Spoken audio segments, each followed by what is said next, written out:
स्वागत है आप सभी का मोटिवेशनल कहानियों में। आज की कहानी का शीर्षक है 50 गायें।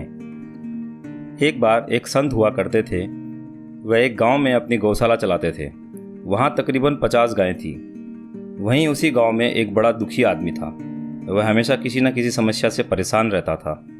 एक दिन उसे जानकारी प्राप्त हुई कि उसकी समस्याओं का समाधान उस संत के पास है, तो वह वहां चला गया।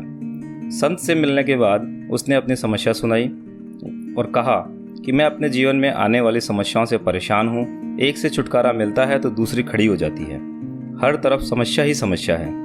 कृपया इससे छुटकारे का उपाय बताएं। संत बोले, ठीक है बेटा, मैंने तेरी समस्या समझ ली है। इसका उपाय मैं तुझको कल बताऊंगा। ऐसा करो, आज रात तुम यहीं रुक जाओ और गौशाला की रखवाली करो। और हाँ, रात को जब सभी गायें बैठ जाएं तो तुम सो जाना।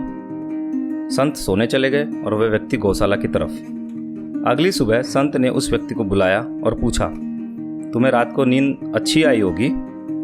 वह बोला, कहाँ महाराज, एक पल भी नहीं सो पाया। मैंने पूरा प्रयास किया एक साथ गायों को बैठाने का ताकि मैं सो सकूं, परंतु ऐसा हो ना सका।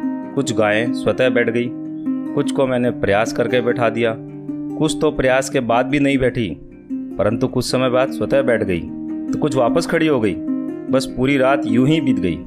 संत बोले, इसका मतलब यह हुआ कि कई खुद ब खुद बैठ गई, कईयों को तुमने प्रयास करके बैठा दिया और कई तुम्हारे प्रयास के बाद भी नहीं बैठी, परंतु वो अपने आप बैठ गई। व्यक्ति बोली, बिल्कुल ऐसा ही हुआ है। संत बोले कि बेटा, समस्या भी इसी तरह है। कुछ समस्या अपने आप हल हो जाती है, कुछ प्रयास के बाद हल होती है, कुछ प्रयास के बाद भी हल नहीं होती तो उसे समय पर छोड़ दो। सही समय आने पर वे अपने आप हल हो जाती हैं। दोस्तों, यही कहानी हमारी समस्याओं की भी है। एक समस्या खत्म होती है तो दूसरी उठ खड़ी होती है। प्रयास करके उसे खत्म करते हैं तो तीसरी खड़ी हो जाती है, और प्रयास के बाद भी नहीं बैठती तो समय के साथ बैठती है। समस्या जीवन का हिस्सा है और रहेगी। ये कभी कम नहीं होगी। हर समय उनमें उलझे रहने के स्थान पर इन्हें एक तरफ रखकर जीवन में आगे बढ़ना ही जीवन है। धन्यवाद।